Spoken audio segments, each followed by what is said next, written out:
What is up? Hello. Can you hear me? Let me know if the audio is good. How is our audio? Volume level looked a little low to me. Sorry, everybody. I had to grab some dinner. I was starving, and in addition, having trouble getting my air conditioner to work properly. I don't know why. It'd been so good until now.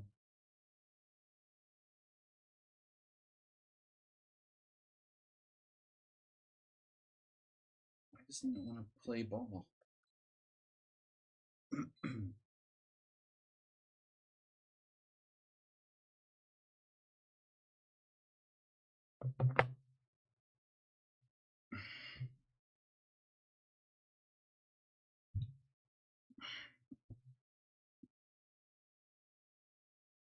Making weird noises now. All right, what's up, everybody? I'm making some noises. We're making some noise here. It is Analysis Thursday. Sunprism and Astrobate are here. We're expecting Mr. Slow. Move 11. Are you out there? Is it too hot in here? Hello. This air conditioner is acting funky. I guess I should get used to not having air conditioner in the other apartment. Or I have no air conditioner. Ah.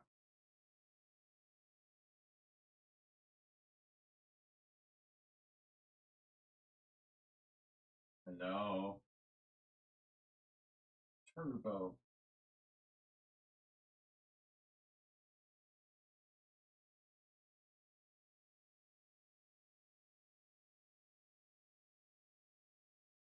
Yeah, I think now we're talking. Okay, let's get started. So I'm on game one here, Sunprism versus Fake Axel. Axel Fake. Axel Falk. Peter Falk.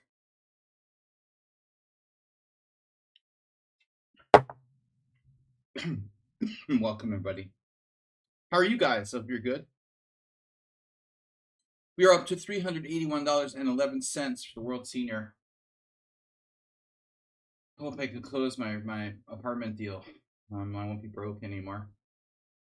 All right, this is Sunprism with Black. This is our first game. Then we'll do Mr. Slow's game, then Astrobate.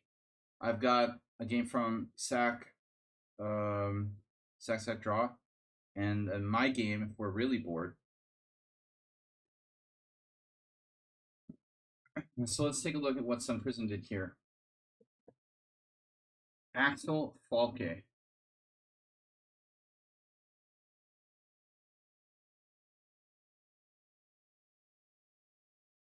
So song is black. Yeah, I hate the stupid Barisov, but it's not really good for white. So because you're a French defense player, you can do this. Astrobate, don't play c5 here. If you play c5, you face d5, and you're playing the black side of a. It's not a Benoni. It's worse. It's like a Schmid Benoni. So black's best option is d5, and I think that everybody should play d5. It's the best move, and it's not even close. But if you insist on playing e6 as a French defense player, I guess that's reasonable. You're allowing white to transpose to the French. He plays e4. Now we transpose with d5. To be honest, though, Sunprism, I mean, objectively, you should prevent e4 as well. I mean, d5 is just the best move. You could play like a French, but it's better than a French. This is just, it's the French, but better. It's the French where white's not allowed to play e4. All right, anyway, d5, and then bishop g5. So You can play what you want to play. There's a couple of very interesting options here. So I don't know that much French defense, but I know what's interesting. What's interesting, you know, objectively, the best move, especially against a title player, would be pawn takes pawn, because this is very good for black. After knight takes c4, bishop e7, and then, you know, this guy is not going to do against a lower rated player. You have to worry about knight takes f6 and a draw. I could see, say, oh, I don't want to play this line because the lower rated players could go for draws. And I think we had one game like that on the stream that we analyzed once.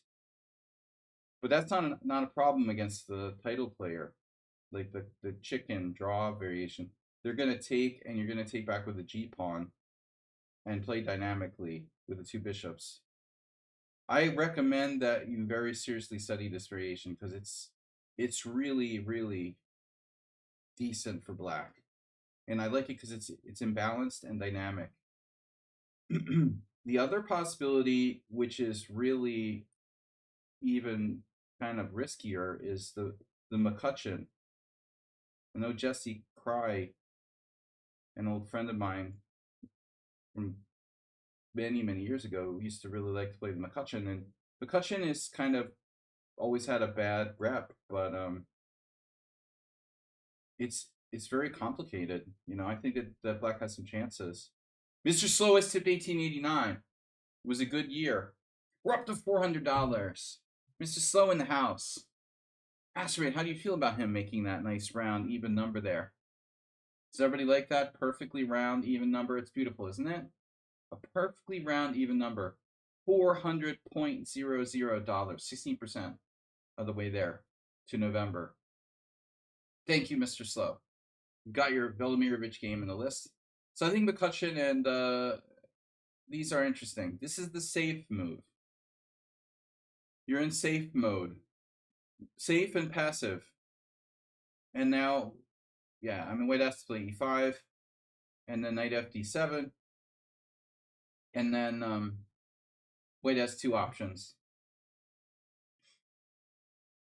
right? You have two options.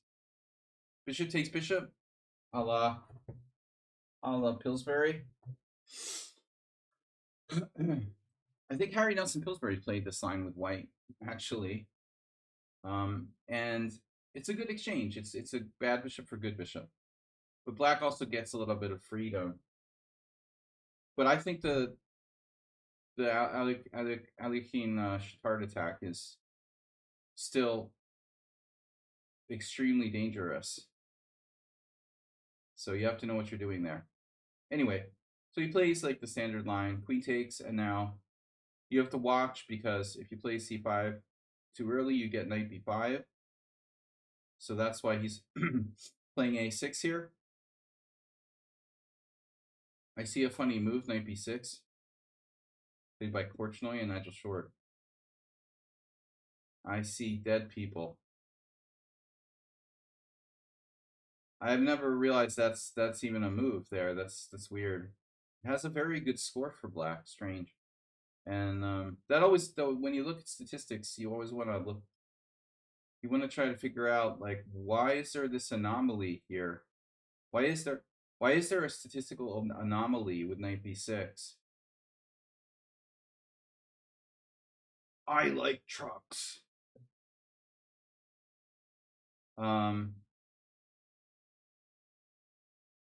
And maybe the reason is that there's just 63 games and it's statistically not a really, you know, relevant sample size. But there might not be, you know, that might not be the explanation. Maybe it's a really good move that most people have underestimated. I don't know. Okay, a6 main line, slow but stopping knight b5, and then white plays knight f3, and you play c5.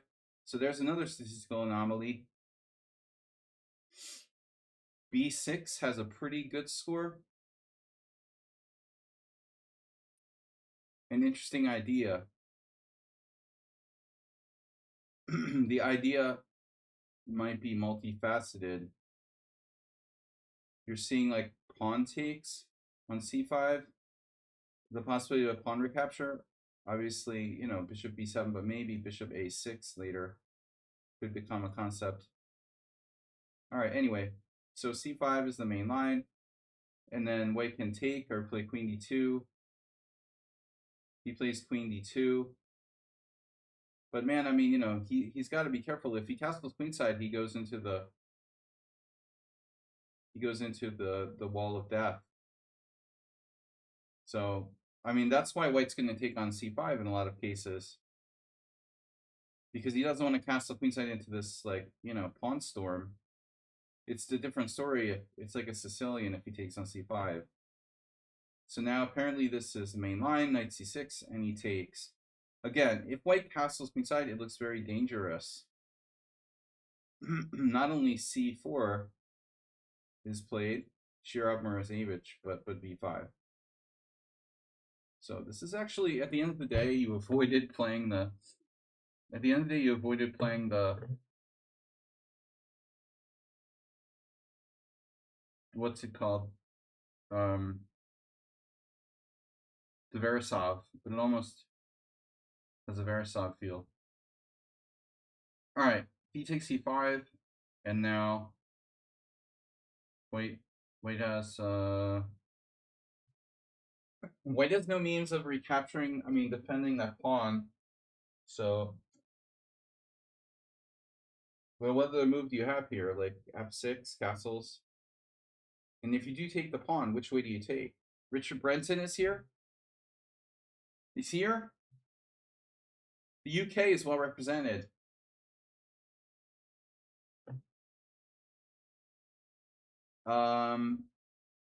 With Nefedov and Richard. But if you take with the queen, the advantage of taking with the queen is that you'd have extra protection of d4, I guess.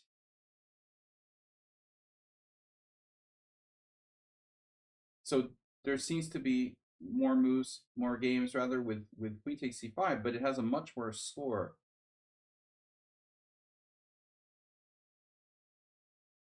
So although queen takes c5 is the more common move, this is the move that has a better statistical result. But I do think that castles looks okay. I mean, what's he gonna do? Castles is playable. Committing to castling kingside, obviously. You could castle queenside, theoretically, though I don't think it's super safe, and you want to see what white's going to do first. He castles queenside. So white here definitely has a choice. I mean, I don't know about black, but white has a certain ability to play castle either side. And if he's going to move his bishop, he can castle kingside. If he's going to castle queenside, he can do it right away or wait, but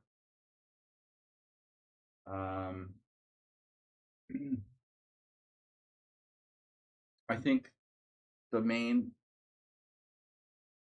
major dynamic here is this. If at some point you play knight e4, it would kind of disrupt white's coordination.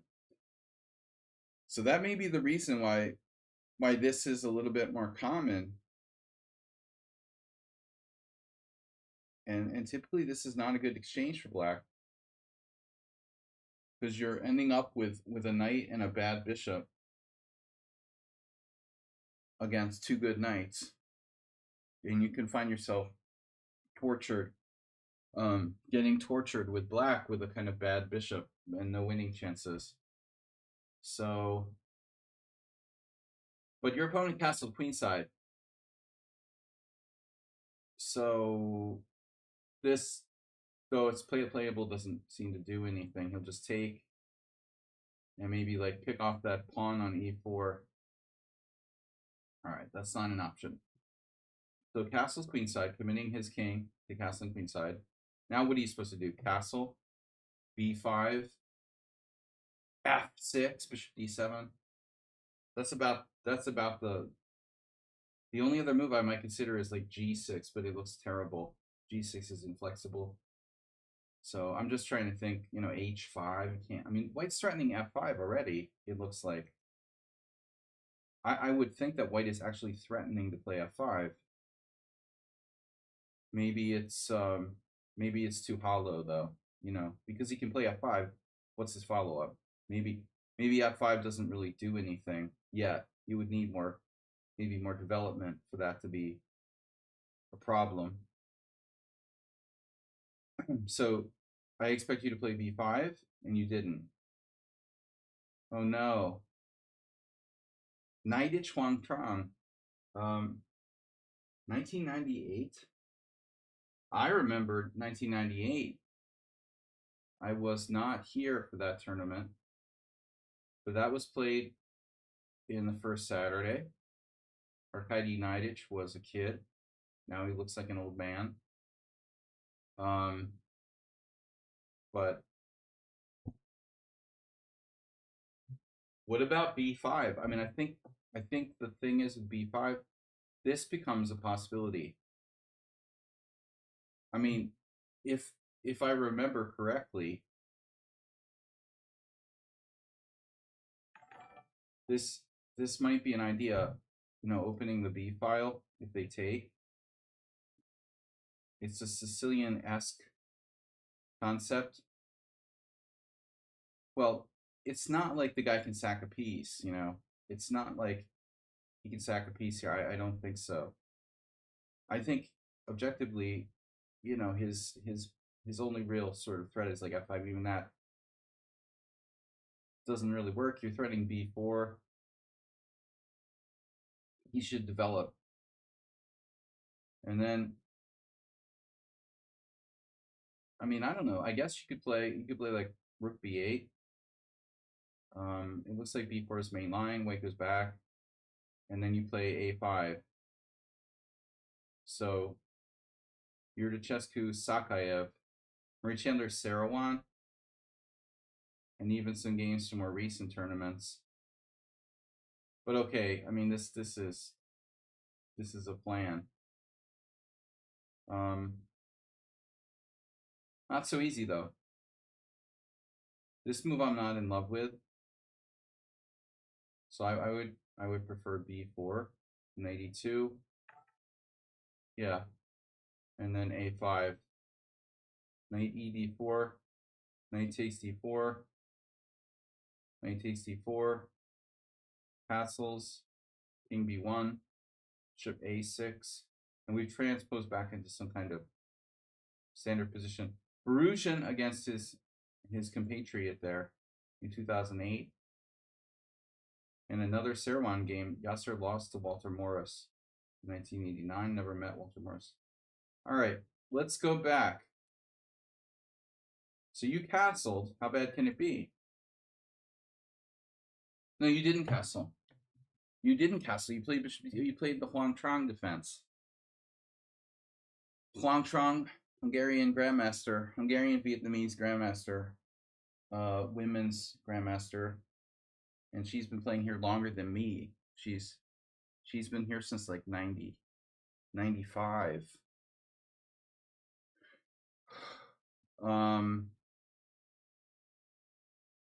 Jockey's still alive. Good to know. Knightish play h4. I don't remember seeing Knightish when he was a kid. I think I missed that. But there was another kid who was studying with the same coach, Dmitry Bunzman. I remember him, and Kalinichev was their coach, and I think Kalinichev might have been the coach of Knightish as well. They played here in first Saturday. So bishop d7, okay, fine. And then king b1, b5, and then bishop d3, and then you took the bishop. This is normally a bad idea because the same old thing happens. You know, you end up with a bad bishop and a knight against two good knights, and you're going to end up in the classic knight on d4, bishop on d7, and you're getting tortured. But white has to decide which way to take. You can take with the queen or the pawn. And, you know, I saw some position recently where black in a similar type of position had d4, but it's not too good here. Your bishop would be better. It would be better on like b7.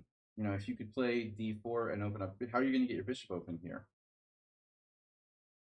So there's no d4. No question of going d4. Frankly, I also think he needs to consider this. It's difficult for white to say like which capture is better, but also you can lose control of the c file. White can start playing on the c file. This is French, but it's also a Sicilian. And now you played b4. He plays 92, and now you did a5. But there's no bishop a6 here. So you're grabbing a little bit of space, but you don't really have any attack, whatever. And I mean, I think the c file is going to become important here. So he plays 94, 94, 964, and then, you know, actually it looks like you're okay. But why not castle? I think you need a reason not to castle in this position. My evaluation here would be like, show me why, you know, you're not castling. You actually have f6, which is double-edged, but it's an option going forward. Might be a mistake, but it might be a good move in some moments, depending on the situation. I mean, obviously in an endgame, it's going to be an important move. If the queens are off the board, your king was in the center, something like that. This is a weird move, I think, because you're just forcing him to go where he wants to go anyway. What if he starts throwing the G and H pawns at you? Well, that's what I'm talking about, f6, you know. That's all fine and good till somebody loses an eye, right? I mean, the definitive answer to a flank attack is a strike in the center. So if he starts throwing H pawns at you, that's probably his better move. I don't like that as much as I don't like G4 as much because it weakens the dark squares. I think he should play H4 and give himself rook H3. You need to consider this very seriously because, frankly, your position looks slightly worse, but durable and solid. You know, you traded 3 pieces off. You know, it's not so easy to attack you after changing off 3 pieces. But I think you also, I mean, maybe f6 is necessary because otherwise, honestly, yeah, you can get kind of stymied. I think you should do this and, you know, whatever. Take g3. Oh, he can't. Yeah, he can't take because this is double attack. So I'll have to play something else. Maybe like rook de1 or something. But I think you're going to keep him busy here. Yes, your e-pawn is a weakness, but he has weaknesses too. So this is a bad move, in my opinion. Rook c1, castles, and then g4. This didn't help you, but it definitely could hurt you because it could also take away protection there. Take away protection of this, so now f6 is more dangerous because of the lack of control of this. Now you have to deal with stuff like f5. Like, what am I going to do on f5, for example? That's really getting scary now. Maybe I'm okay, but yeah, you got takes, and I have no idea what's going on there. Maybe that's not anything, but you know what I mean. Like, what is the bishop doing on a4? Like, if he had played b3, I mean, obviously you made some sort of concession here. So I still think h4. Yeah, and now I'm not sure, like, you know, he did the right thing. I mean, you played rook f8. Are you threatening something? Also, there might be something inconsistent about his play. I mean, rook c1 followed by this. Well, he has no way of like doubling on the c file. I would prefer h4, but he probably didn't want that pawn to be a liability. He played g3 later. You see, and now I'm a little concerned because you've lost control of the c file. But more importantly, the queen and knight combo is a very, very effective. It's a very effective tandem. Can we control all the entry points here?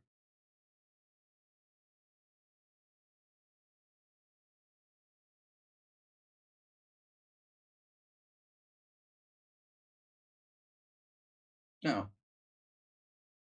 If you go here, he's in. So you're already in serious danger. G6 feels, you know, it strikes of desperation.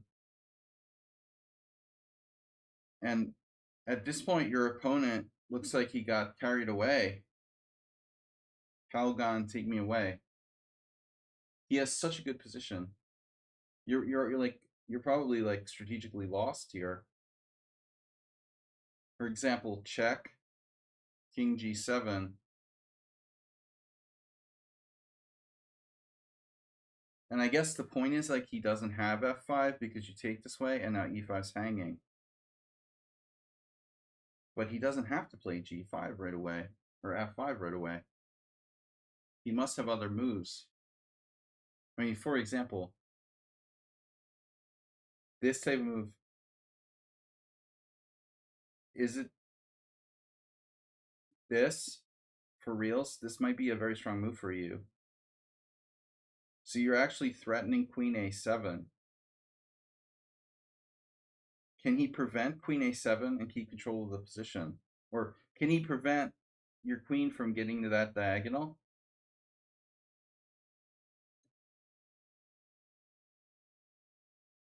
That's well, I'm sure he can, but what's the best way to do so?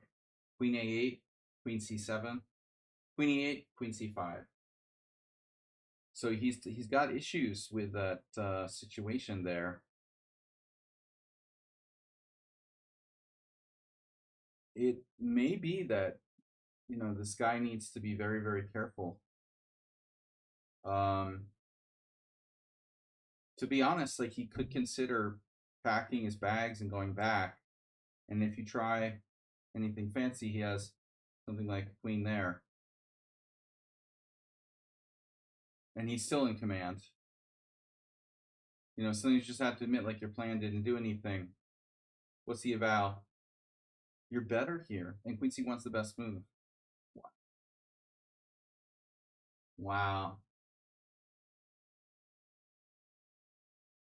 That's not what I expected. I did not think that black was better or would be better. Oh, I didn't get it. Like, you have this. I didn't see this. You have this. Oh, no. So if you take his g pawn back and put it on g3, he's probably fine. He's probably better. I didn't see you had this queen h4. So you've got two threats really, to go here and to go here. Oof. So queen c1 is best, but his g4, I didn't like g4. Okay. So f5, he goes crazy without, well, he doesn't play the queen check. Okay, maybe queen check is just a bad move. I guess the queen check is in fact a bad move. So he could have played like g5. And then if you play this, he goes to like e3. And he's still better. Computer doesn't think so, but there's a difference between practical evaluation and the computer. You know, I think that white is better here. You'll take deceptive French positions for 200. I know, right? I thought that white was better, but I was never a fan of g4. I liked h4 better. So he effectively weakened his dark squares. At least he didn't play queen c8 check like an idiot. f5 takes, but this is obvious, you know. What would Morales do? Is this a possibility?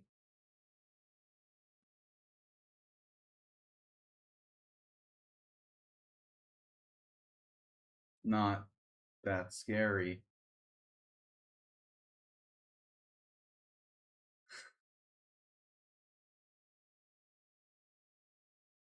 The point is you're going to take his e5 pawn, and he needs that. So he takes back, and it's gone. And it's like, okay. Wow, was that important? This is attack, f6 is controlled. He's got one check that doesn't do anything. And he's losing his central pawn. So he goes here, and it's just like, whatever. Disaster. Such a disaster.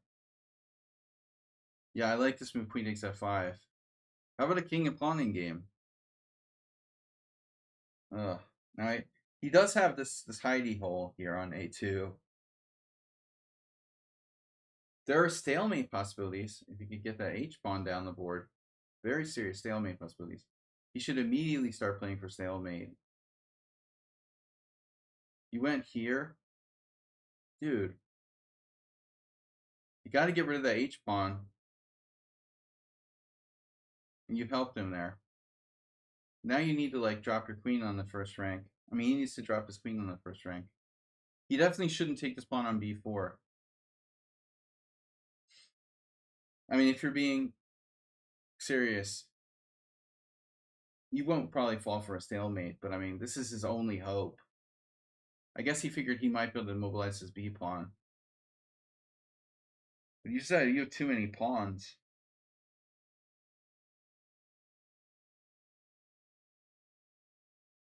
Oops. That's another queen ending. It's your second queen ending in one game. Another one. Oh no, perpetual check. Oh no, another queen and no stalemate. Alright. Good game. Good game. Interesting though, I misevaluated. We take French deception. John Nunn before he went professional. Before he became a senior champ.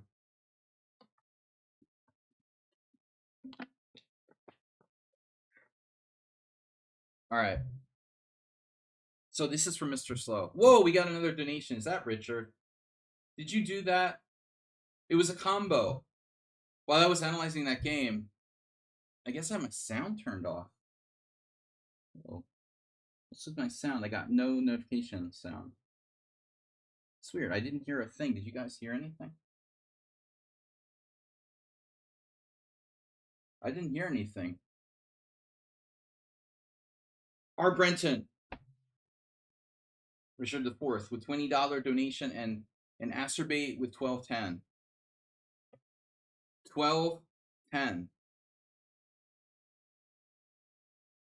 To make it 43210. Nice. I see what you did there.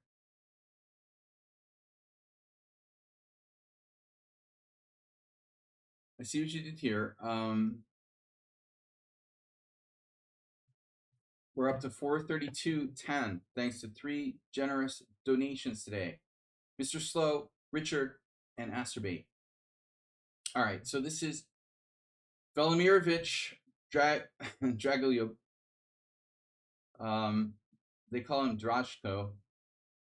And this is played in the European Team Championship. Now that's a blast from the past. Moscow. Wow. So 1977.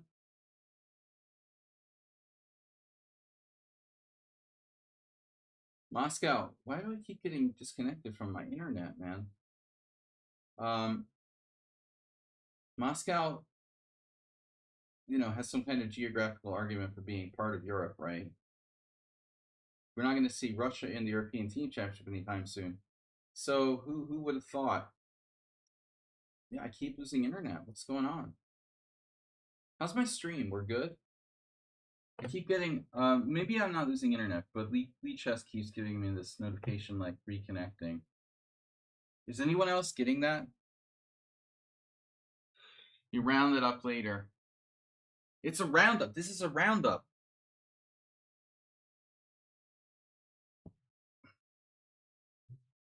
Roundup. Weed killer. The stream audio has been choppy. Well, my concern initially was that it would be low, but choppy I don't know about. I was curious about volume. But I do keep getting those notifications that Lichess is like dropping. Intermittent choppiness. Yeah, maybe it's like somehow my net is dropping in and out. We'll keep an eye on it. So this is Velimirovich with white, e4. And I don't know, maybe John Nunn was hanging out with Raymond Keane or something. So John Nunn later would write the Pierts. I have this book, The Pierts for the Tournament Player. He liked the Pierts, but this is a modern. Obviously, his biggest friend is the Sicilian and King's Indian. Nunn was always a very theoretical player. He's a mathematician. At that time, he was a student, obviously, but already probably a mathematician on some level. But anyway, G6 is that's not a safe move. And I mean, who knows if he really knew much about Velimirovich as a young non-professional player. E4 G6, so that's a very aggressive move to play against a sharp player, I think. I find that G6 is a good opening move to play against like noobs who you know you're better than, for example. But with a non-entity, like you don't have any info on, I guess it's just his repertoire at that time. But I mean, later he would become Mr. Najdorf.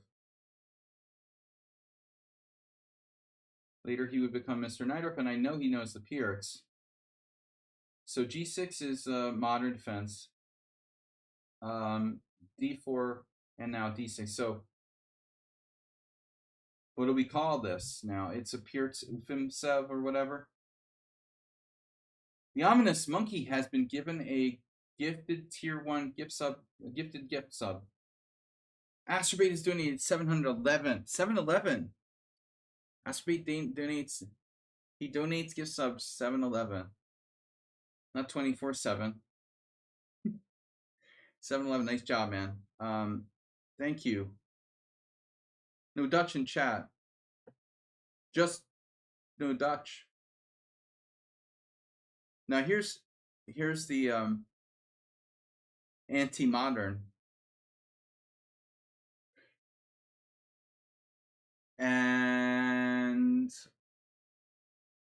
that's our friend Sheeperspieler's favorite setup. I often default to this too.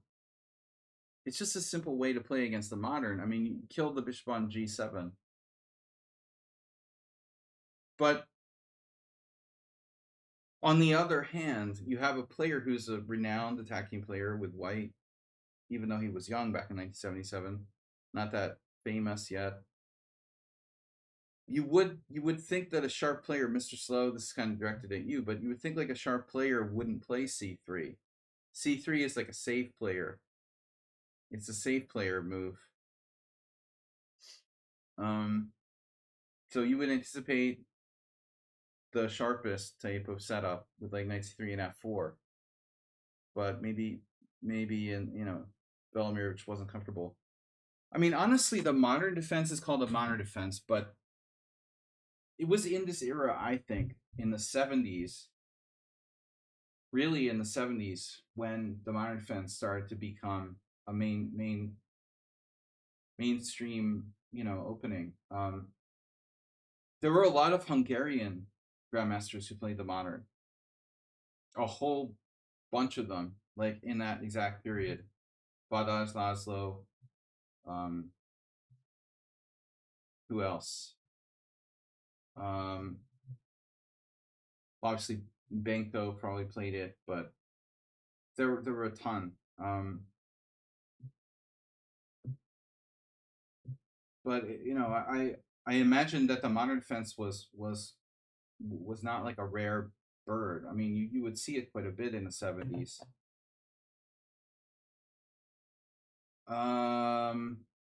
But C3 is super solid. And now none transposes to appears with knight f6. And at this point, White's usual response is bishop d3.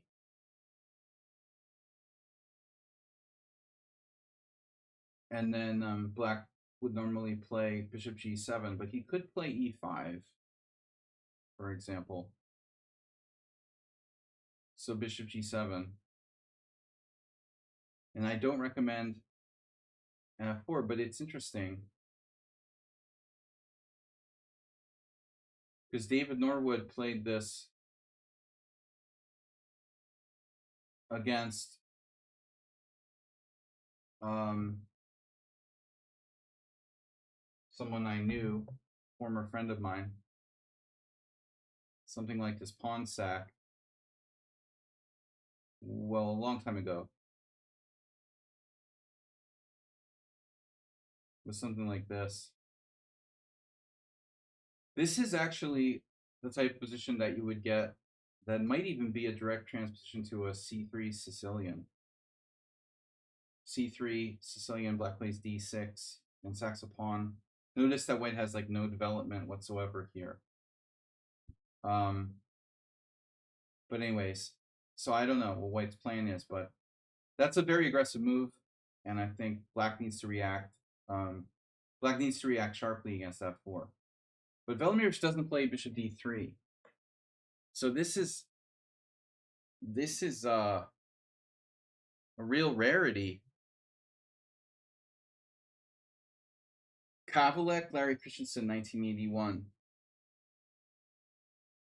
Anything else? I should say Kavalek. Kavalek, Christensen, 81. There's the game, 1977.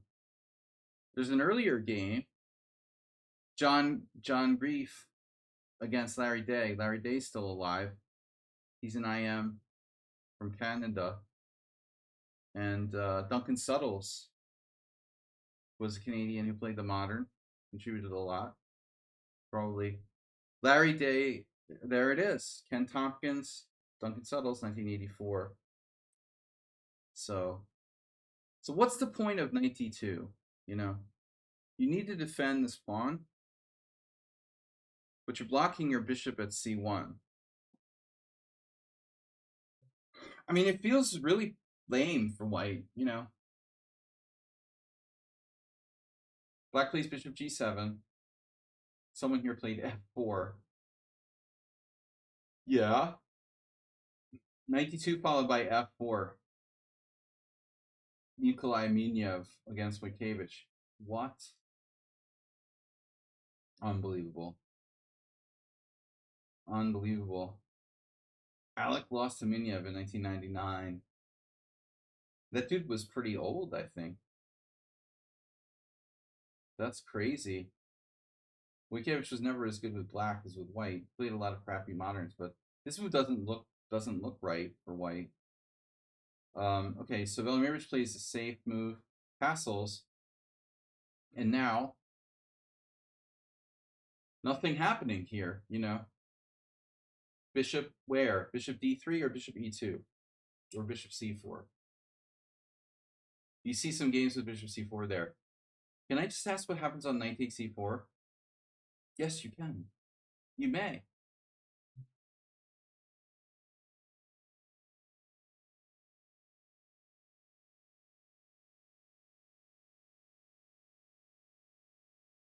It's nothing. Anyway, I think the bishop needs to go to d3 or e2. So he plays bishop e2. This is apparently the main line. And now what should Black do?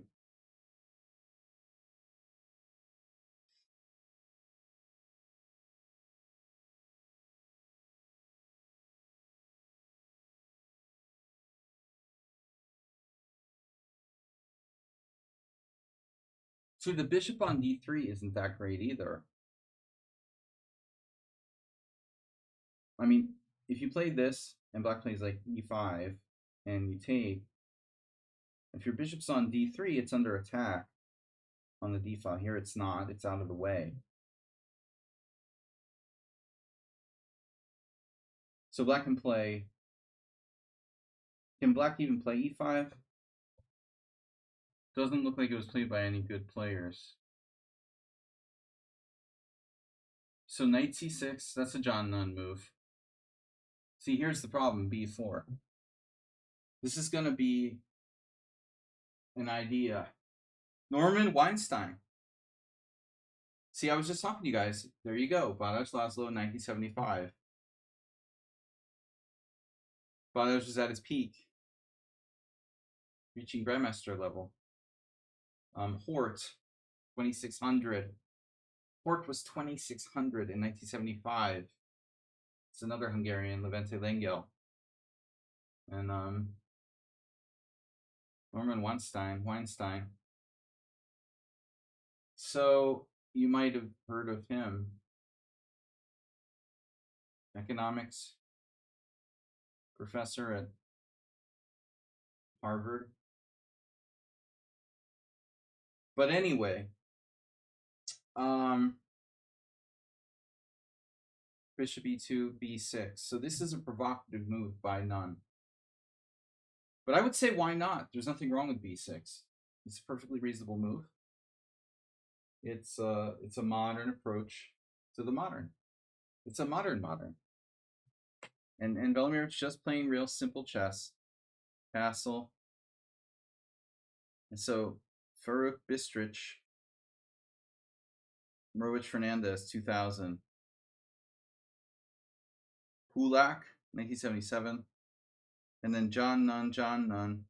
So Nunn has a later game from 1986. Pal Benko, 72. Taimanov, okay. So b6, bishop b7, and now queen c2. Because how else are you going to defend your pawn? And here where we get a hip, we start to get the half hippo with e6. So does anybody know why you play e6 here? Why not, right? See, the thing is, like, if you play knight on bd7, Asterbate, wasn't I talking to you about this? No, it was Discombobulator. He's not here. I mean, error 404, wherever you are. If you're out there, if black plays knight on bd7, there's e5. And if black plays pawn takes pawn, knight moves somewhere. Here's our problem. I don't know if this is good or not, but you always have to keep an eye out for it. Sometimes this will disrupt black's position, you know, so I don't have to take the pawn, I can just play here or something like that. Or even knight c4, covering the f4. But ultimately black's pawn structure is destroyed. So my guess is that Nunn didn't like the idea of white playing e5, e6, and therefore played e6 himself. But it's not exactly the most dynamic move here for black. You see, the vast majority of players played knight on bd7, but white has a good score. A number of players played c5, and black has a much better score.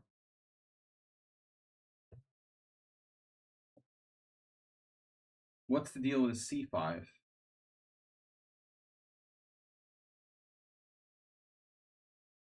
Mrovic, 26. Kulak, later became 2600, close. And then a bunch of random guys. But what does white do against c5? You could do like a take e5 type scenario. Look at this, Ivan Nemeth with white,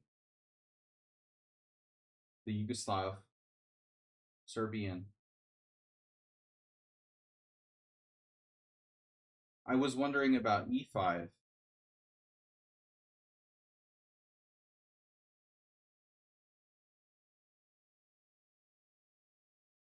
guy was a legendary coach.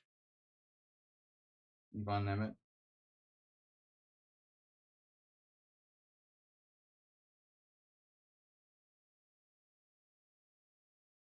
What about e5? Apparently it's just not bad for black. Despite the fact that black has isolated A and C pawns, his pieces are pretty active. It's about equal.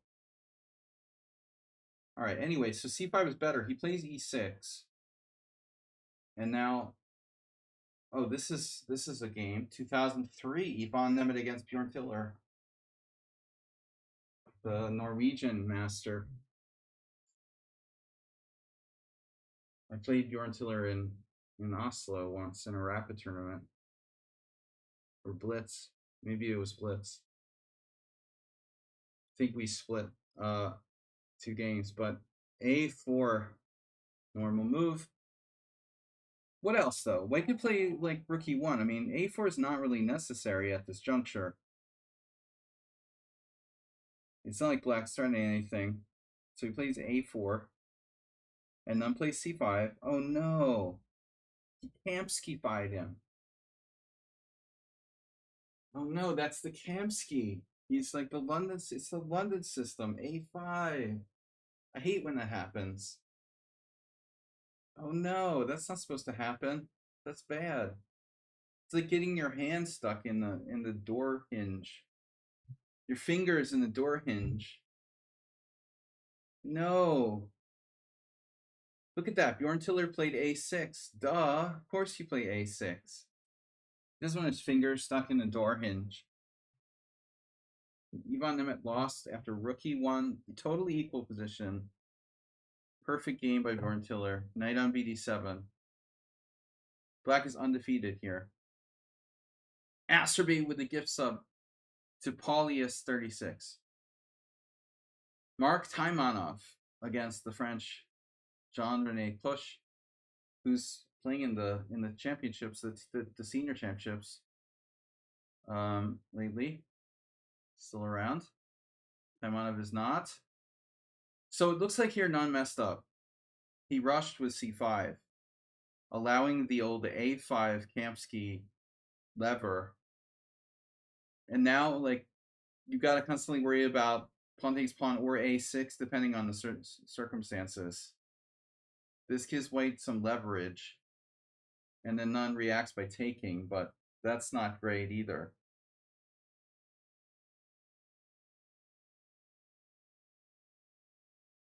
So this is the decisive moment in the game, really. Just a simple positional move. B takes A. Now we can't attack the pawn because we need to keep e4 protected. What we can do is take on c5. Okay? And so this I didn't fully understand. But at this point, none went like he berserked. But frankly, like, I think you need to go back to this point and say, okay, well, black needs to play like some sort of sensible continuation here. But what is it? What's the sensible continuation? Maybe, can I suggest, I guess, like, I don't know, knight a6 or something? It doesn't look great. Like, whatever black does, there is no optimal choice here. Queen c7, queen c8, a6. In all lines, white is slightly better. But he takes, and then I really like don't like this. He does, and then he does d5. But this is like, okay. Obviously white can't support e5. Because if you play e5, you can't maintain it. It will fall. So he has to take or defend e4. He could play bishop d3, I guess, theoretically. He takes. None takes to the queen. Not threatening mate in 1. And there's just no tactics at all in this game. Which makes it funny, because Velimirovich is renowned as like an attacking player. And this is really just a standard positional game. I would say a very quiet positional game. Pianissimo. And so a5 is gone. And we're threatening knight takes a5, which will force the bishop off the long diagonal. Black plays knight, bd7. Yeah. And he could just take, but he found an even stronger move, rook d1. Now the queen has really only 2 squares. Queen c6 is horrible because of knight takes pawn, and you can't take on c5. So he has to go to e4. But now our queen is attacked. Obviously, like, white can trade on e4, but instead he plays this, forcing Nun's queen to g4.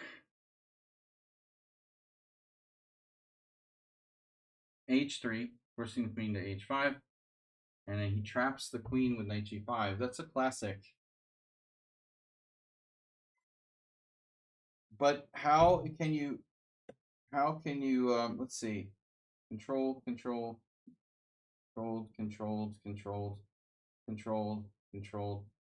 not controlled. Duck, duck, duck, duck, duck, duck, duck, duck, goose. So we just need to attack the queen and control the g3 square. So we're threatening bishop e2, followed by queen h4, g3, and black's losing their queen. And it doesn't look like black can do anything about it. Like, there's no way to stop bishop e2. Literally.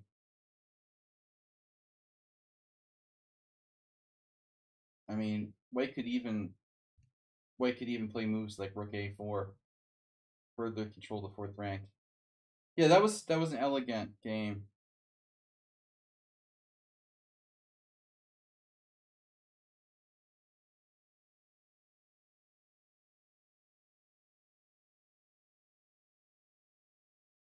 You left and got sub.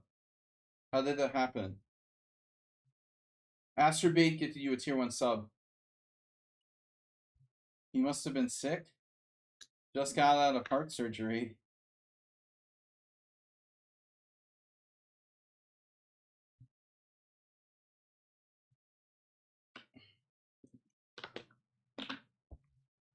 What are you talking about, Sexec Draw? You know that John Nunn is a doctor of mathematics. So he's not doing a lot of heart surgery. All right.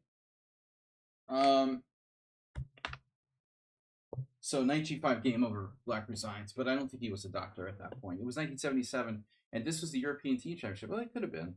77. He's 66 now. So that's 53 years ago. What? 23. No. It's 40. It's 46, 7 years ago. 47. So it was like 19. Nunn was 19 when he played this game, according to my calculations. Well, sometimes you got to be careful against certain opponents. All right. Thank you, Mr. So, for donating and submitting these cool games. Asterbait, the man, the myth, the legend. A 1671 opponent.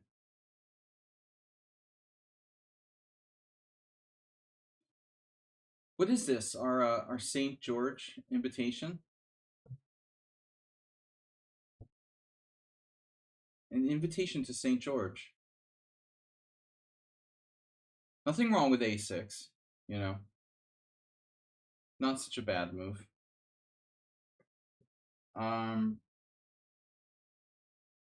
Like, let's say It's better than maybe e4, a6. But okay, knight f3, a6. Now Asterbate plays b3. So I was saying, like, I think this is the only move that kind of kills b3.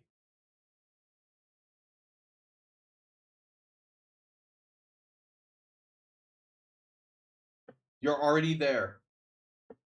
There's nothing for you to join. This is just an open forum. Open forum. How's my board? It looks stupid. The board looks stupid there. Let me move it.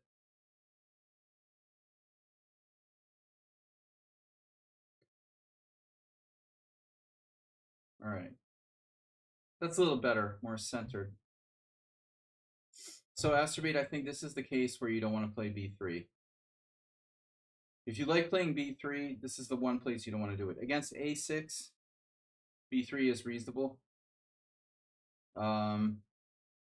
Okay, now we have something funny going on. Now the guy played h6, so he plays a6 and h6. That's the hallmark of the British master Michael Basman, right? He loved to do h3, a3, a6, h6 type of crap. This is a Basman type of thing. Basmania. But I mean, in defense of these moves, like, they're not great, but when you move a pawn one square, when you move the rook pawn one square, and we're just weakening slightly this square, and we're just weakening slightly this square, but there are no, like, totally weak points in the black. There's no undefended points in the black position. I mean, except for the rooks. He's not weakening his position that badly by moving those pawns. Look, the point would be like, okay, h5 is a much more weakening move. In a sense, leaving g5 kind of weak.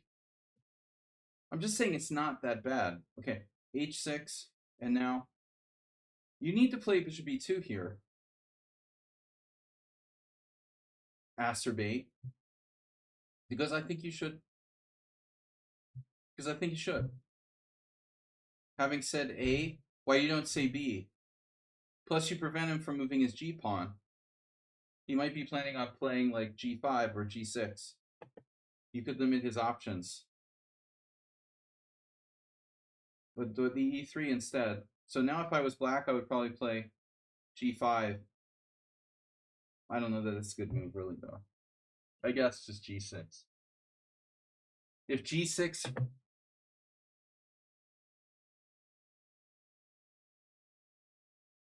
No. If G6 takes... Normally I wouldn't want to do that, but black's made so many pawn moves. If you play h4, he'll probably have to play h5. All right, e3, e6. Reasonable move. I like this. e6 or d6 are not so bad. Doesn't have any, like, serious weaknesses. Now c4 and then d5. All right. The a6 is kind of useful here. It could support b5. It could keep your bishop off of b5. It could keep a knight off of b5, but I'm not sure what h6 does. This h6 move doesn't do a lot. And now a3. Very strange move by you. You like copying him. Are you planning on h3? So Asterbate has this habit of doing this move universally when he doesn't need to. a3 is a very slow move, and I don't think you should play that. This is a massive waste of time. And then he gives up his center. Whoa. Why would anyone play that move? Asterbate, was this to free your rook to have the a2 square? Was your plan like... Asterbate's plan was queen f6, rook a2. No. But seriously, this is so bad for black. Not only is he wasted time with a6 and h6, he's playing d5 and then trading off his own central pawn on c4. So you establish a strong central pawn only to turn around and trade it off the next move. This is not the Queen's Gambit accepted. I have to tell you. That pawn's defended. And now you have a choice. Both captures are good. But this capture is also good. I mean, I know that your bishop's a little restricted, but this control of the center is like permanent. Permanent control of d5.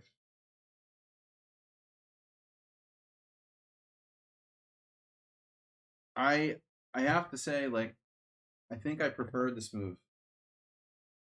Objectively, you know.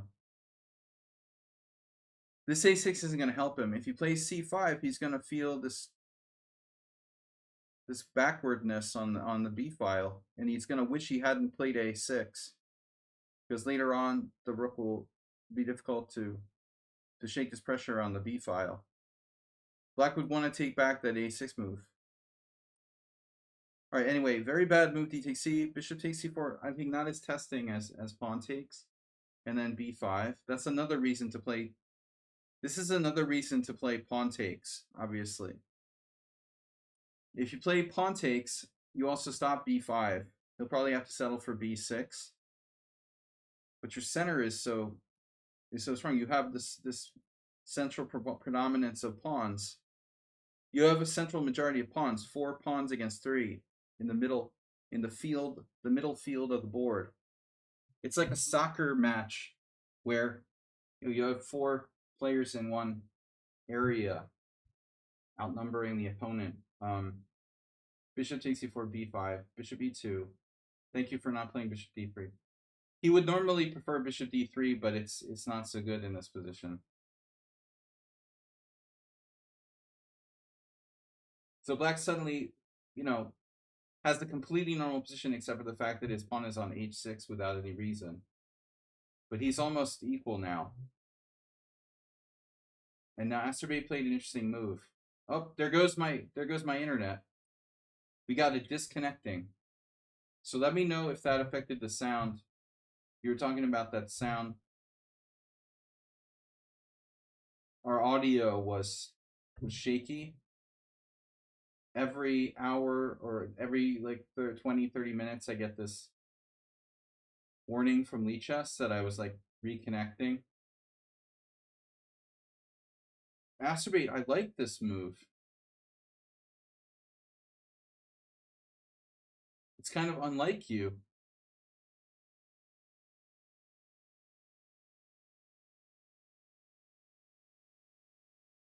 What are black's options after a4?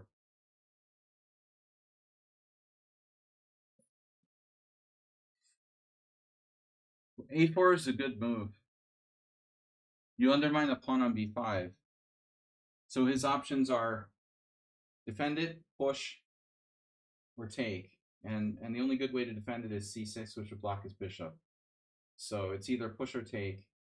Taking trades off the pawn, and pushing creates weakness at c4.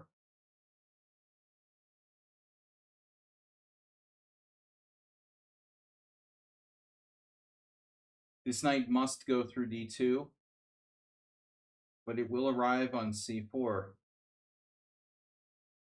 I think he should take this opportunity to consider b4. This is lower risk.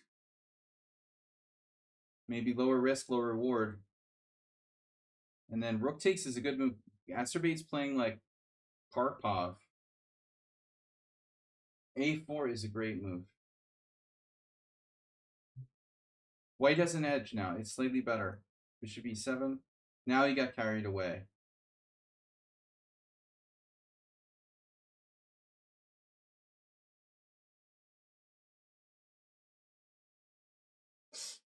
Because you can doesn't mean you should. Why don't you castle? Try castling. Or developing some pieces. Or maybe even d3 or d4. Okay, d4 is kind of a pity, cutting that rook off. I would castle and see and await developments. But he played this. And then black, frankly, I think they should go here.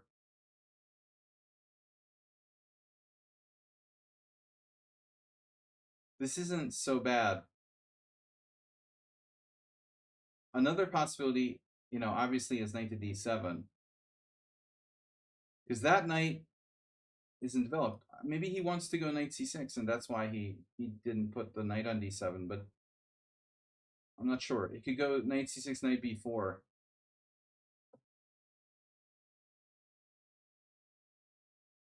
I just facepalm myself. So he goes here, and that frees the square for his queen at e7. Well, no, I mean, rook d4 is a ludicrous move. I mean, it's what he does, Now, this I don't hate as much as rook d4. Actually, because the rook isn't as exposed to attack here. The problem with rook d4 is like you're putting the rook on a square where it's like obviously going to get attacked by enemy pieces. It's in the target zone. It's a silly move. Now you have the sense to move it again. It always can go back to a4 for now, but h4 is kind of interesting. You're like inducing this, which is obviously a blunder. Knight takes. You're scaring the opponent out of castling kingside. Now, Asterbeat will not castle. I don't know what's your problem with castling, man. I see this square, but I don't see like where you're going from there. And you're blocking the bishop, right? So I was thinking maybe you go here. And this is better. That's a better square. Like we just saw the a5 square in the last game. But no, you don't want to develop your pieces. You want to just keep moving the same ones twice. So knight d4. Now this is unprotected. You have no concrete threat.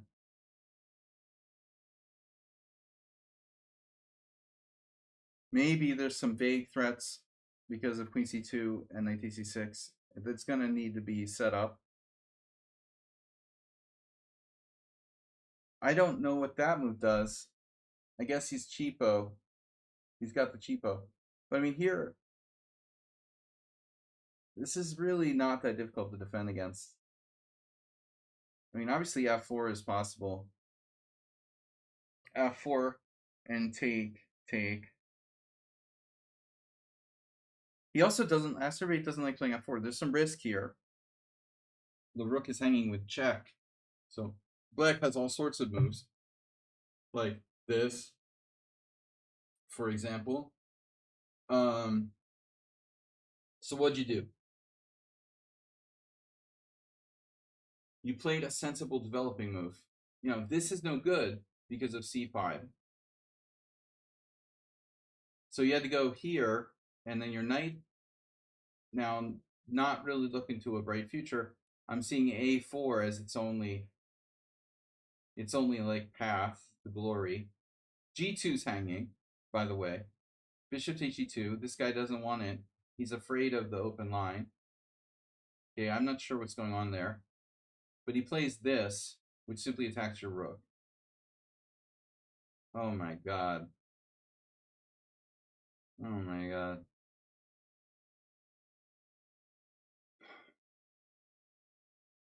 Your rook is attacked, bro. You need to defend your rook. And you have a number of moves. But probably this isn't a great idea. Because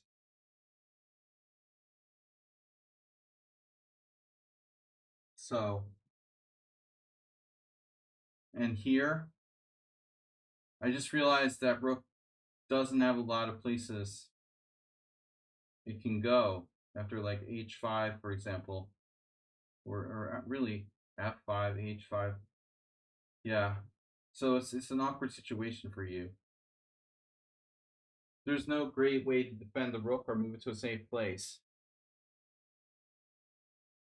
There is no safe haven for that rook. I would probably play rook g4 and see what my opponent does. You could always go,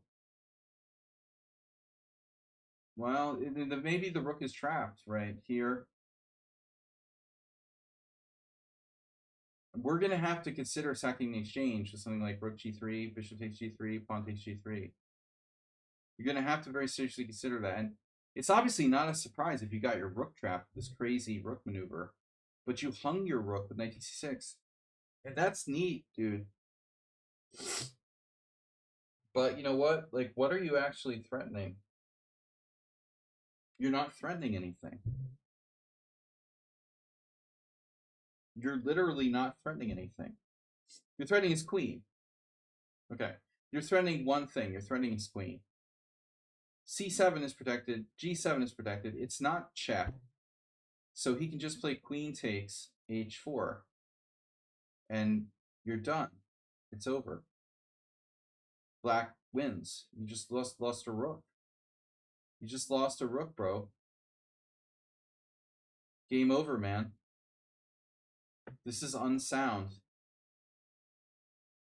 The opponent just freaked out and took Azerbaid's move at face value, not realizing he was hanging a whole rook with queen takes h4. You know, terrible.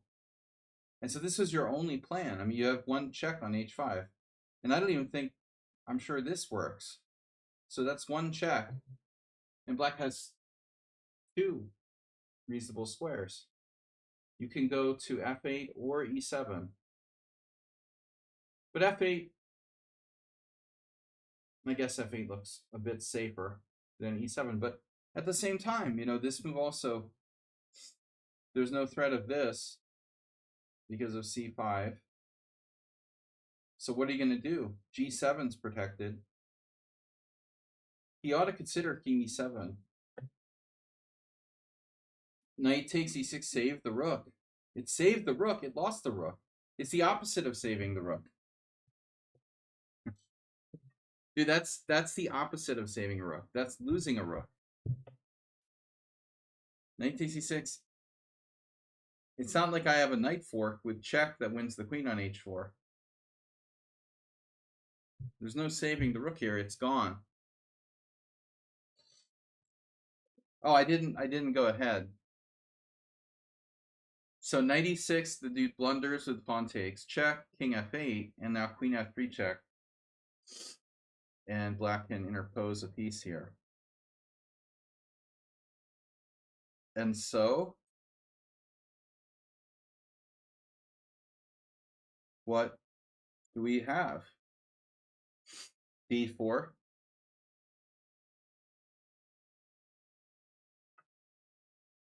I guess I would play d4. But you're down a piece.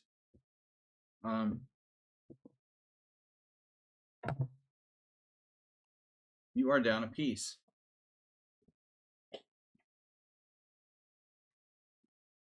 All right. You're just down a piece, man. Bishop g6. So he plays rook b8. It's a weird moment to play rook b8. He defends his bishop. That's why.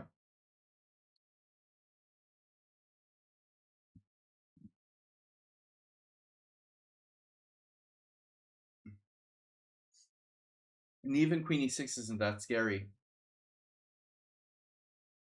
Check. Now somebody needs to explain to me why this dude doesn't go king g8.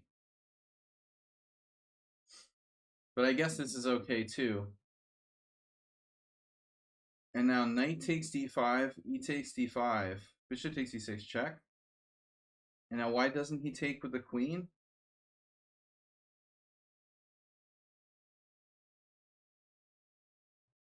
He wants to have like bad pawns. So it's hard for black to get that rook out. So Asterbate castles on move 24. It's a good thing you realized that was still a legal move.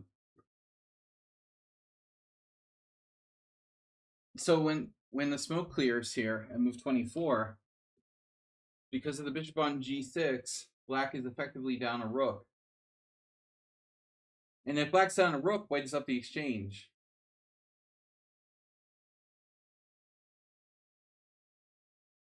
So black is effectively, kind of like effectively down material here. Asterbate can play. Asterbate has a power play.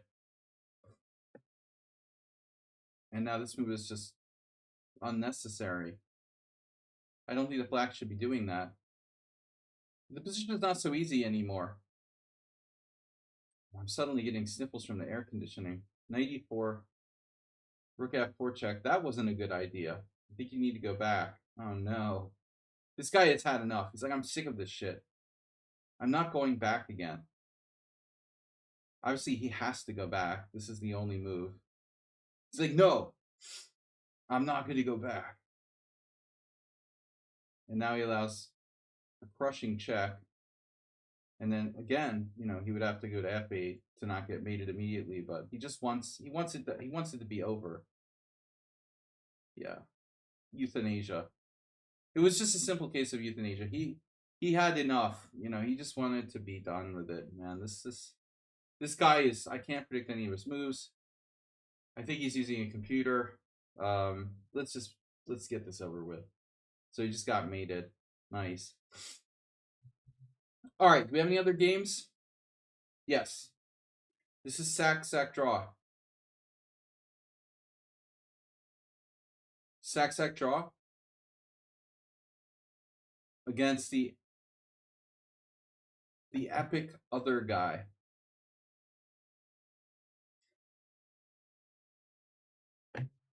You played this guy a lot. Error 404 is here. Oh, Error 404. I was reminded of you earlier in the stream. Something about the position we had talked about, something similar came up. And suddenly, Mr. Allergies. All right.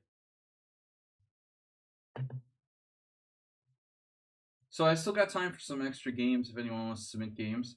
It seems like in the summer everyone's been kind of like losing the thread of the schedule here. Usually I think you delve too much into the openings, but here I'm looking forward to it. Well, we have a lot of information in the openings.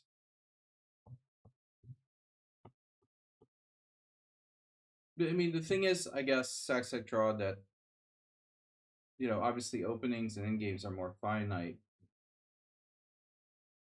All right. You're white.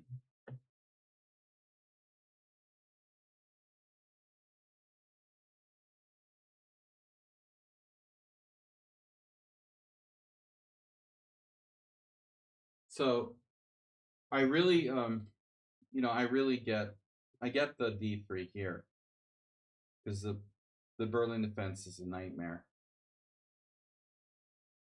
Again, the argument there is like, why not just play the Italian game?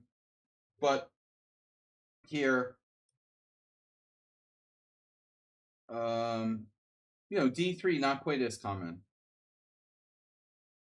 Obviously, it's a line. It avoids by playing d3, you avoid the open variation of the royal pass. And that's not something that I ever cared too much about, but personally. And now you did get b5, but this is not forced. Are you threatening something? Well, kind of. The main move is castle. This is an open Relopez if black takes on e4. I mean, usually, what am I thinking here? Yeah, knight takes e4, d4, b5, sorry, b6, novelty, b5, bishop b3. d5, pawn takes c5, bishop e6. That's the main line. But there's nothing wrong with d3. You can see I saw Magnus Carlsen there. No, it's a modest way to play, and it's solid and safe. Look at Magnus. Jesus Christ, dude. He's got 1, 2, 3, 4, 5, 6, 7.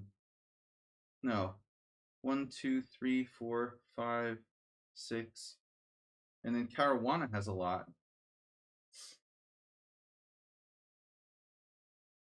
All the top games are either Magnus or Caruana. So, well, I mean, the D3 Spanish, I mean, yeah, I mean, effectively you're playing like an early anti-martial. It's the earliest possible anti-martial, essentially, but it can transpose. Now, after this, it seems like black is transposing to like a kind of Archangelsk variation, which I like, but yeah, this setup for white is very, very it's very safe, especially with this knight c3 thing. I had a game on the stream like a couple weeks ago where I had a really unpleasant, maybe it wasn't on the stream, but maybe it was just an offhand game, but I mentioned it on the stream. This stuff is awkward for black. Is there any Magnus Nepomniachtchi game here? Let's see, no. No Nepomniachtchi. Interesting, you don't see any Magnus games with black in this position. Oh, there's one from a long time ago in 2013. But I think this move is probably like the most annoying for black. Seems like black has like 0 chances to win, and you get an ironclad control of d5. Castles, and now look at that. Black's score in the main line is positive after d6. c3. I don't think there's another move. Is it too late for knight c3 now? If knight c3 now, knight a5, right? If knight, yeah, knight a5. So c3. And now we transpose. Basically, this is a transposition to like a quiet Archangelsk, where white played d3 against the Archangelsk. Castles. And now it looks like bishop g5. Bishop g5 is the big move. So the point is h6, and then what?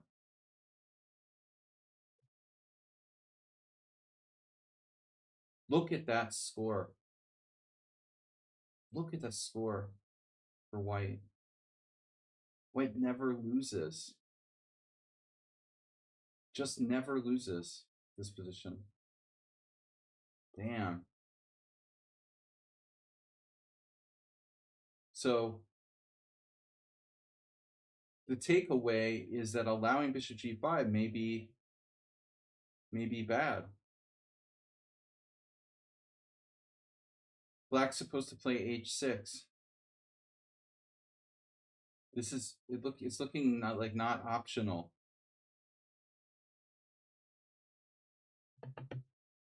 A non-optional continuation. Not optimal, not optional. Non-optional. Castles. So this is the only move that really puts pressure on black. You played like a routine move here.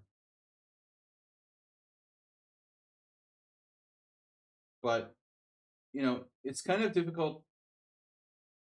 to criticize your move. I mean, there's no problem with f2. You're supporting e4. Bishop g4 isn't a good move for black. You're by supporting e4, you're essentially like playing with the idea of pushing d4.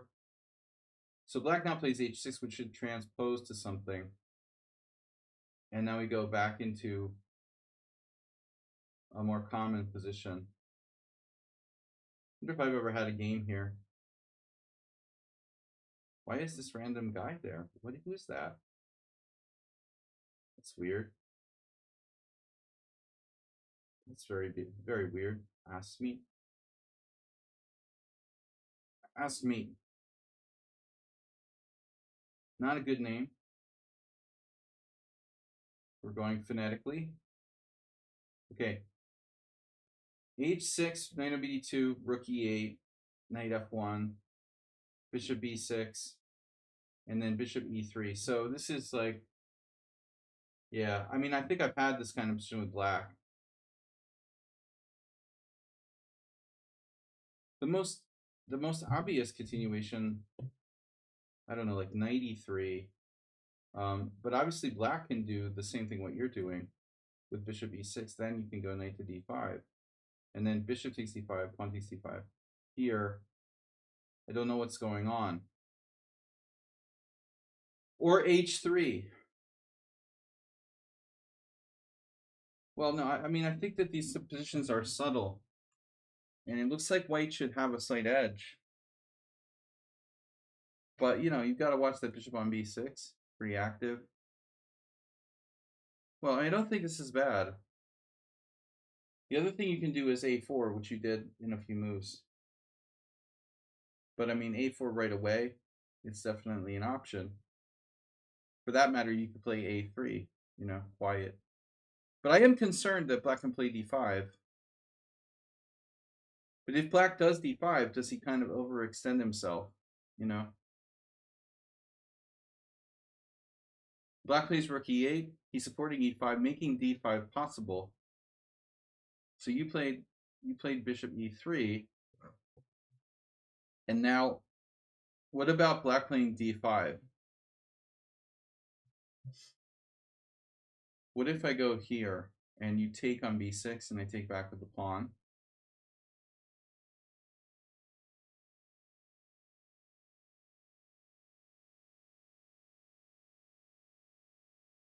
Now what do I do? I take, black takes, and I have what? What? As my son says, or likes to say.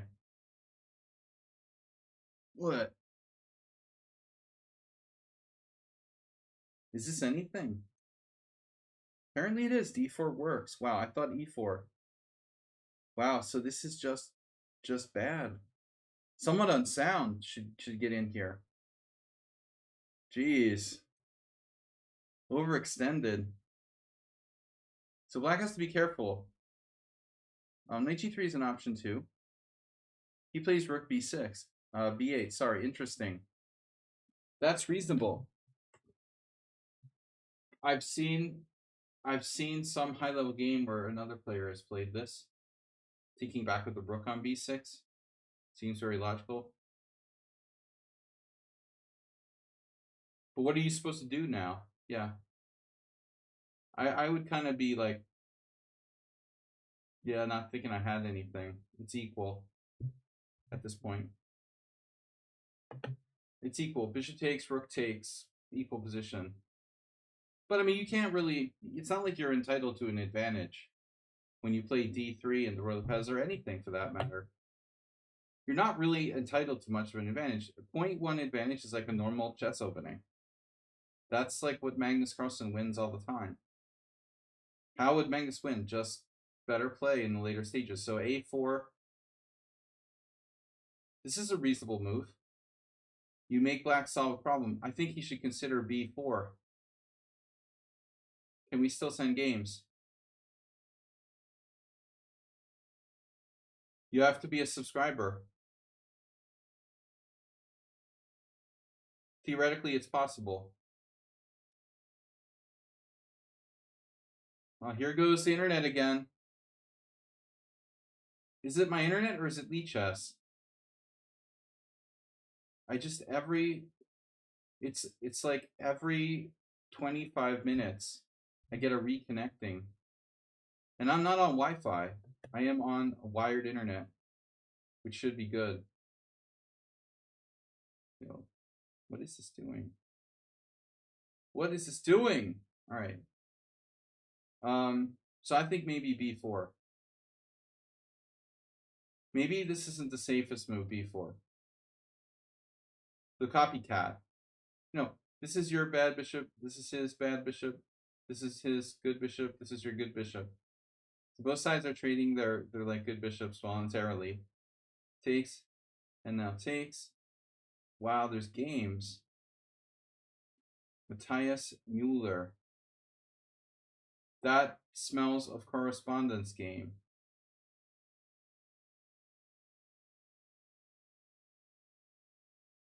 Insert. No, Bundesliga. It's a real game. Bundesliga 2009-2010. Matthias Müller. Maybe he's an IM. So B takes e6, rook takes e6. You know, I mean, black has to consider taking with the pawn. But with the rook on e8, you should probably take with the rook. If the rook's on f8, you should take with the pawn. Well, you can only take with the pawn. Duh. All right. Wow, so you followed the exact same game from some random tournament. That's weird. I guess I get this, huh? Rook a6. Insert. Certs. Dude, where's my certs? There it is. Czech Women's Championship 2021. You're playing in the Czech Women's Championship. Rook a6. Bishop takes e3. Knight takes e3. This exact same game. Black plays d5. And now you varied. You played a novelty. Karolina Pilsova.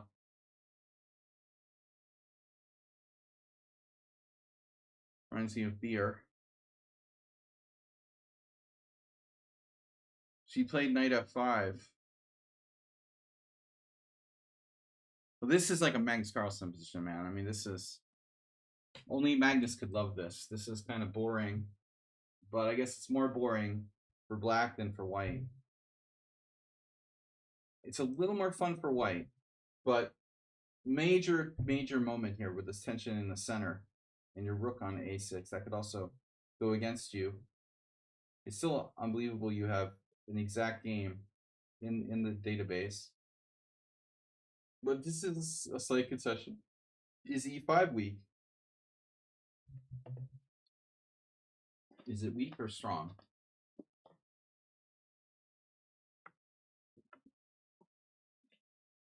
Maybe I shouldn't really call it a concession to take on d5. Does knight f5 work tactically? Yeah. The point is, you know, like takes, queen takes, rook takes, and you can't take this pawn because of rook takes c6 and check, winning the rook. So black would lose a piece. Knight f5 works technically, but it's like, that's not my question. My question is like, what does it do? You know, what doesn't it do? I mean, what does it do? And what doesn't it do? You know what I mean? Knight f5 doesn't really do anything, but there isn't really anything else to do anyway, so it's hard to criticize white for playing that move. Plus, I mean, it does do something. It protects the pawn, I guess. Theoretically, you're protecting your pawn. Maybe white can play like queen e2. Yeah, I guess it's a good move. Black just maintained the tension with queen d7, and white played queen a1, which is...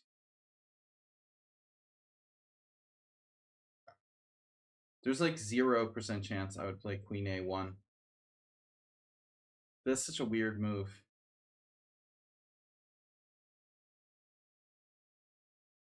There's no way that's White's best move. I would be freaked if it was. Knight d2, h3, or queen c1. Queen a1 she played. Queen a1 with the deep plan of rook a8, I guess, trading rooks. I like the center, personally. Aspirate gifting a tier 1 sub to checkmate 944. Now you could technically submit a game. Yeah, the rook a6 will backfire. Okay, maybe that's why she played it. She was... Okay, she was concerned about her rook, probably. If I'm being perfectly honest, though, I think I would rather play rook a1 than queen a1. Because ultimately, I think the queen is sort of misplaced here. Like, what is it doing? I mean, it's like out of play. I think this would be the most natural square, but there you go. That's a direct problem. Now that's how you lose the exchange.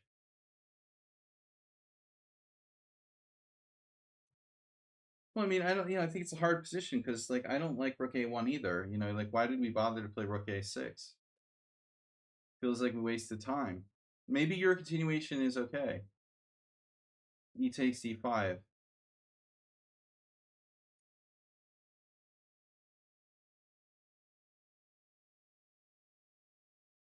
Is there going to be a problem here? Is there going to be knight f4? So you played knight g4 to attack e5. And I mean, obviously f6 is ugly. You have a cool idea that just hit me. Now, obviously, if you play queen b3, black has knight d4 again. And the same problem.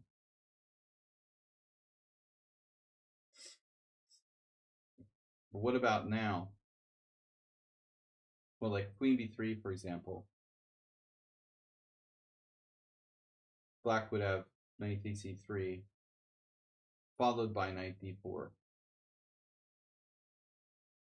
So still we can't just put the queen anywhere. You went here.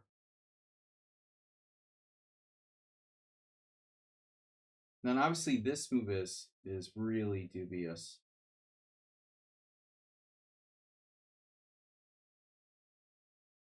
Well, I mean, the problem with knight g4 is that the knight is unprotected, the rook's unprotected, and I'm not surprised if there's some kind of tactic. Queen c8, connect the dots. You might be looking at some kind of, common denominator, like unprotected pieces, like John Nunn says, LPDO, whose pieces drop off. He says that when he's performing surgery on people with leprosy. The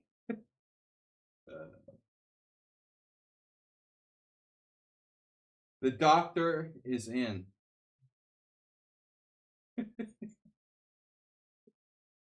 Dr. Nunn. Leprosy surgeon. You could just see him on The Walking Dead.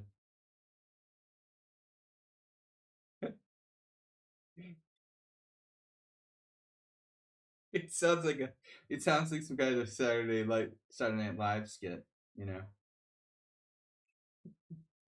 All right. But rook g6. So that could qualify as a brilliant move. And that's where we take a deep breath. And now you could always sack the exchange.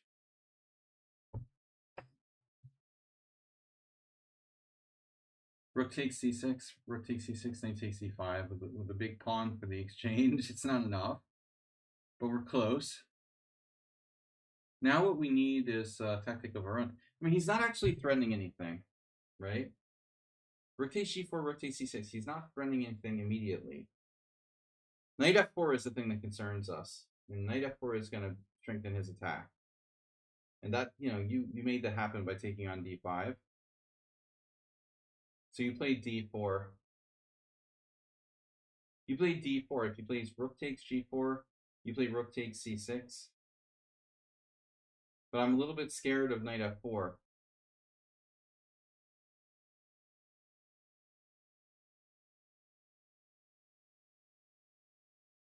Shit. Yeah, I'm not happy about this.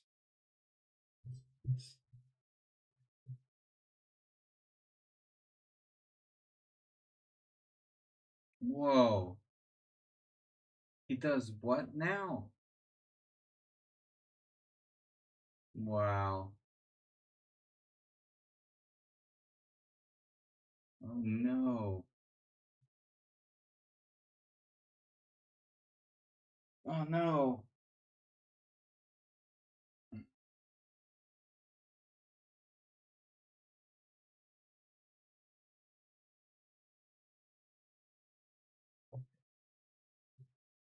Damn. I mean, what are we supposed to do? This knight f4 is a huge pain in the butt. If rook takes, you don't have any attack, right? You got a pawn for the exchange there. Like what's the big deal, you know?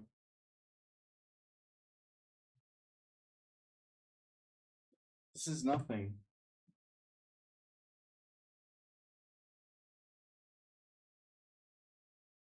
It's not nothing though. You have knight d4. Oh my gosh. No, that's gonna work. Okay, rook e6 is a mistake. So if you take, black has to be careful where you put the rook, but I guess maybe like a6 or something. A6, let's say. Yeah, I don't think you can quite do that. Although I think you still might have chances to hang on. It's not optimal, but I don't see a good response here. This knight f4, there's just no answer to knight f4. So you play d4, he plays his crushing move e4. That's really disturbing. But maybe you're okay. But you can't play knight e5. Oh, you play rook takes e4. So what about like, no, but what about like this? Does he got game here? You were hoping for e4? Well, I mean, yeah, I mean, e4 is certainly not forced. It's kind of a surprising move, I think. If you ask me, it seems like a surprising move because it's literally not forced. He can take on g4, you know. This is a surprising move. It looks like he's winning material with f5. But how does this work now? Now you take, now he takes, and you went there. But isn't your rook hanging followed by your knight hanging? Oh, I see. He's taking, aha. So you're getting that exchange back. Oh, you take on b8. Wow.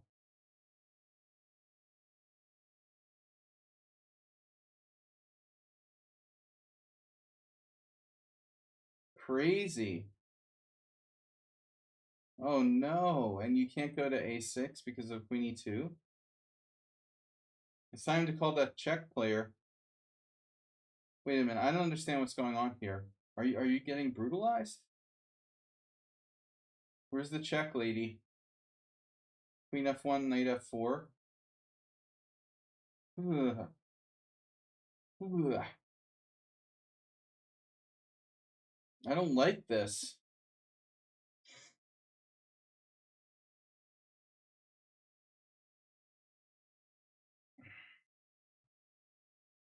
Yeah, apparently black's winning.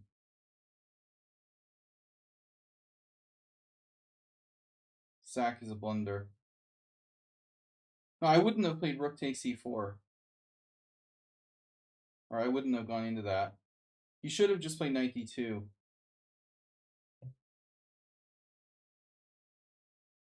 This is the best.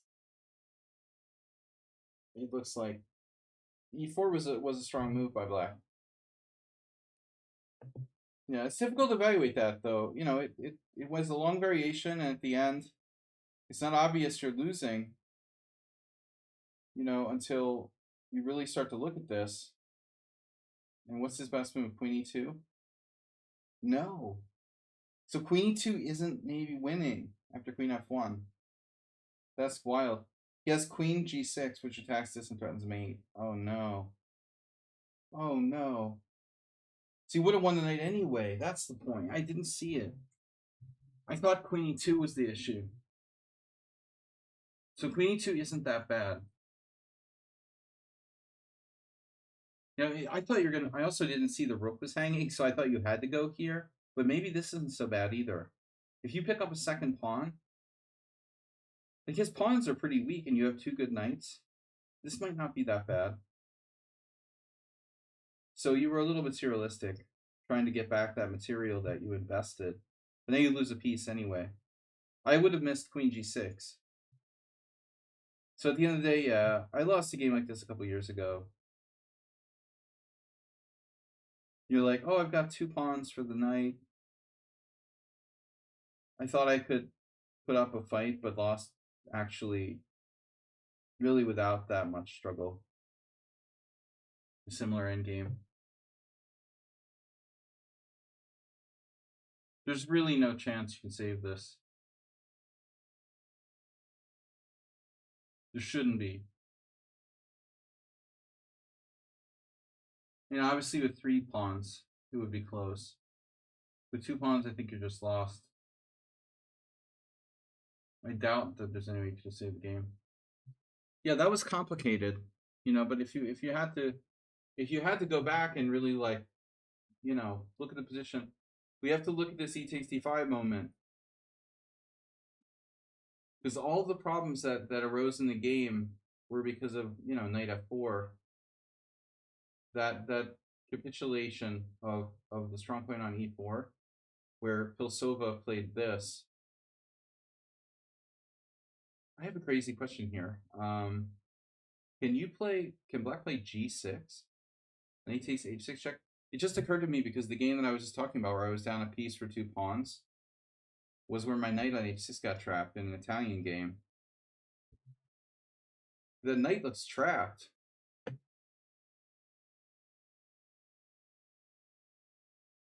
Oh no, knight takes f7. Oh no. Oh no. Did stream stop? Possible. No. Just you. Oh no. It's not trapped. That's horrific. Black loses everything. Check here, and then the knight too. Wow, that was useful. Damn. That knight is definitely not trapped, so g6 is not an option. So it looks like Black could exchange pawns, like you said. But now this loses the open file. But maybe Black could just play a safe move here. Rook d8? That's not really a safe move. What is a safe move? Now your rook on a6 is kind of playing. It's dead equal.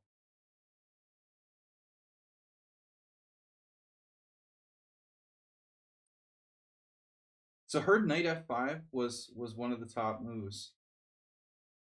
Although the computer still likes the passive knight d2 better. That doesn't look great. I would rather play knight f5 too. So you're equal after this. After pawn takes pawn, you surrender your center, and you're still okay. But after knight takes d5, knight takes d5, rook a1, our favorite move. And it looks like Black is better, you know. The knight f4 looks scary. Just a tiny bit better.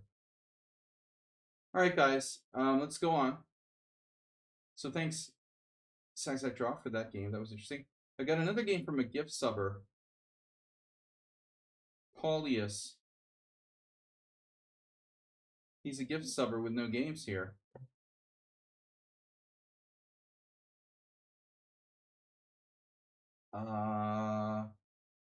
What am I doing? Oh. Oh no, the other site, the evil site. Wait, Paulius. Paulius. It's against Magnus Carlsen. He's playing Magnus Carlsen. He beat Magnus Carlsen. Damn, that name isn't taken? Oh no. Copy. Tools analysis board, whatever. Add a chapter. You beat Magnus Carlsen. Sure that's not Carlsen Magnus? I beat Carl Magnuson. I beat Carl Magnuson, but I lost to Magnus Carlsen. So I'm like equal. Does that make sense? This is Magnus Carlsen, all one word. I'm going to legally change my name to Magnus Carlsen. That would be funny. That would be funny, right? What if I legally change my name to Magnus Carlsen?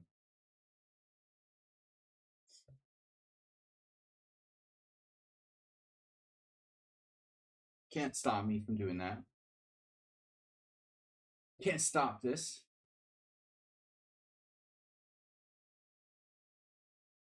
They got another submission. Oh my god.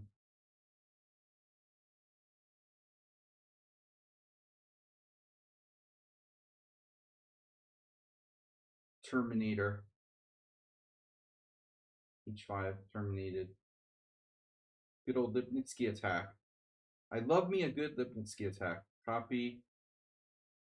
Termination unterminated. Bro, is that really a word, unterminated? Has anyone ever heard that used before? Wow. Unterminated. Somehow it seems like that's not possible. How, I mean, when something's terminated, by definition, that's it. You know, you can't be unterminated. Like, people that terminate or terminated just can't be unterminated by definition. Once you're terminated, that's it. You're not just dead, you're terminated. So unterminated, I believe, is not a word. Okay. So first we'll do Paulius. These are new viewers. Gift subs. And the game didn't have a result. Well, weird stuff happens with the PGNs.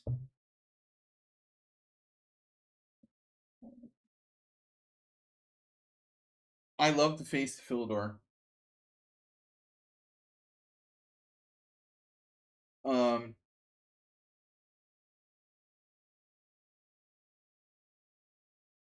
Guys, we had a $2.90 donation from Richard Brenton. Taking us up to 435.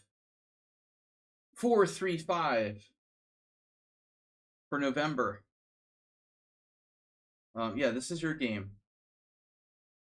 But okay, you know, the old school way to play the Philidor was 97, the Hannum variation. This is more popular nowadays.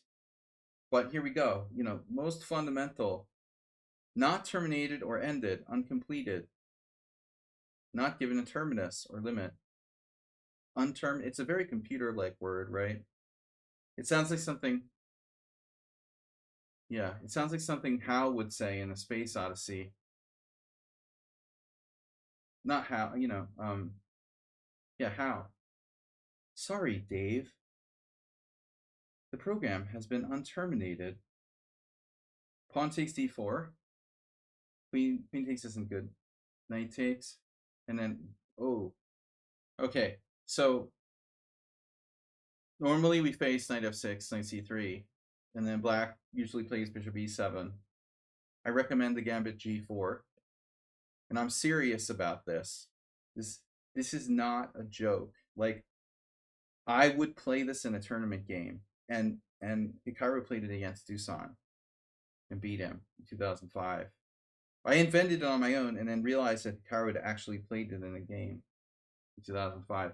This gambit is very dangerous. But anyways, sometimes I get people who frustrate me by playing like bishop d7. But I figured then you could do g4 anyway. But I guess this is an improvement. Because now if I play g4, you don't take with the bishop, you take with the knight, and you argue that, okay, my bishop move was kind of useful. Thinking with the bishop would be illogical, unterminated. Look, I don't take any responsibility if you guys play like g4 and lose. I'm just saying that this is a good pawn sack. Bishop takes g4, bishop e2. And Dusan didn't know what to do. And he lost, and I have no idea where this was played. That's like pre-chess.com, so this was a real game. It could have been on the Internet Chess Club. I have no idea. Likely, who knows? But like, I think the point is bishop takes e2, queen takes e2, and then we have a monster attack against black, and g6 weakens his king side. So I don't like this for black at all. That's a secret weapon. But c5 is anti-positional. So this guy Bezgodov. There's a game here with c5. Okay, so when you see c5, that's not a rare move in the Philidor.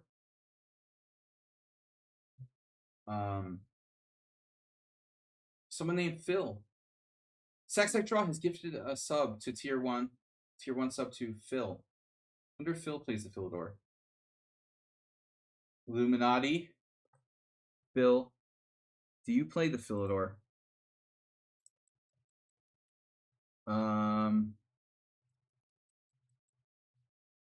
So anyway, how bad is c5? I mean, it's very ugly.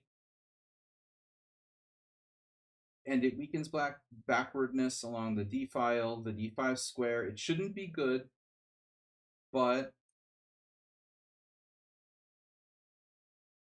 White has to be thoughtful, I think, about how to handle this. It's very tempting to play bishop b5 check. Threat actors. Masturbate. Because the only way one can come across the zombie on Terminus